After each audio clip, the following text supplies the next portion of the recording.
Welcome travelers to Game Lore, where we discuss and dissect our favorite gaming worlds and narratives. I am Hassan, your lore master, and humble guide to these infinite universes where we will deep dive into character backstories, plot recaps, world building, and so much more. Today we will tackle the realm of myths and monsters, of gods and giants, of anger management issues and father-son bonding. I am, of course, talking about Santa Monica Studios' latest release, the iconic God of War Ragnorak. With the series' departure from the Greek Isles to the frozen north, Kratos finds himself in a life of peace and family.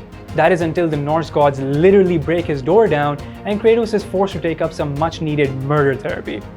But today we're not going to talk about Kratos' impressive body count, but rather where these games take place. When it comes to creation myths, the Norse really do have the most metal of them all. The universe is divided into 9 realms or dimensions. These realms are connected by the branches of the world tree, Yggdrasil, which incidentally are the same pathways that Kratos and Atreus use when they're realm hopping all over the place. So what are the 9 realms? Are they worthwhile tourist spots, or are they to be avoided like Karachi in July? Let's take them one by one. Before there was anything else in the universe, there were the realms of fire and ice.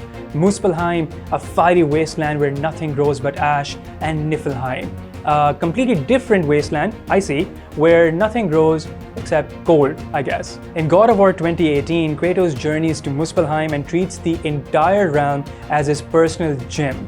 He racks up impressive challenge scores by taking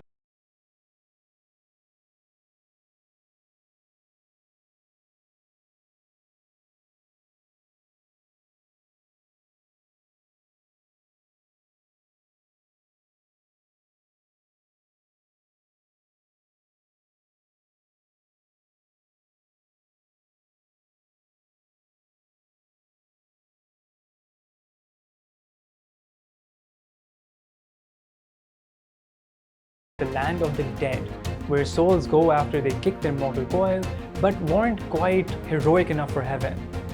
But don't confuse this realm with Helheim, which is also where souls go.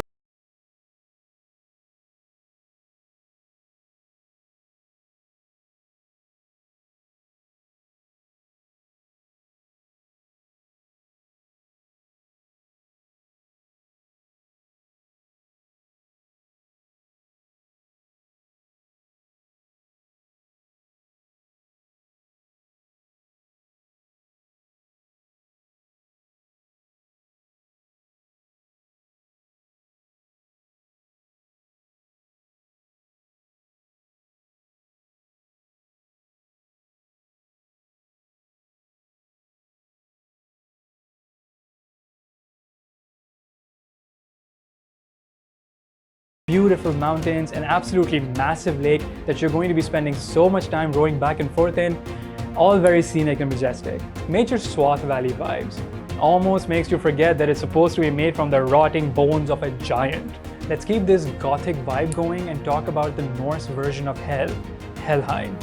Since an afterlife of fire may sound like a nice winter vacation for these Vikings, their version of hell is even colder than their homeland. Kind of like Islamabad, but before global warming. Climate change is real, you guys. In typical fashion, Kratos, of course, finds himself in actual hell and is tormented by visions of his violent and tragic past. After watching the highlight reel of Kratos taking down Big Daddy Zeus, Kratos and Atreus escape hell on a flying ship made from, wait for it, literal fingernails. Yeah, pretty sure I've heard that Iron Maiden album. And of course, no fantasy setting is complete without elves, and these Viking bros are no exception. However, in Alfheim, it's not your typical happy-go-lucky elvish home where everyone gets along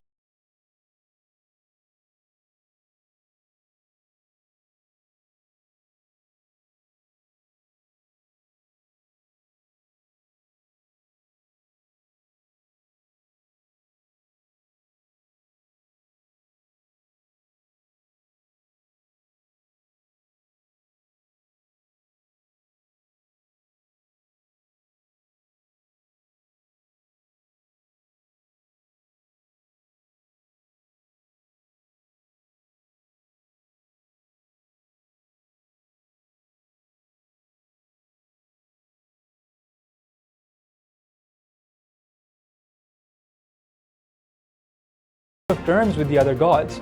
In fact, Odin has sealed off their realm, and that's why you can't travel there in the first game.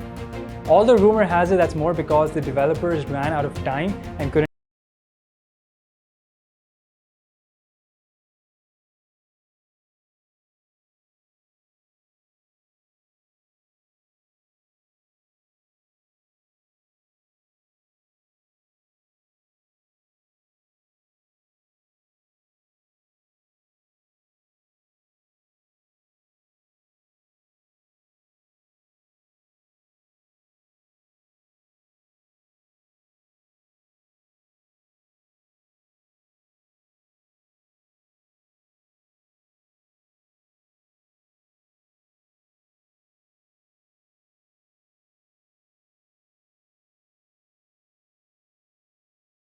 two main tribes of gods, and you guessed it, they are at war.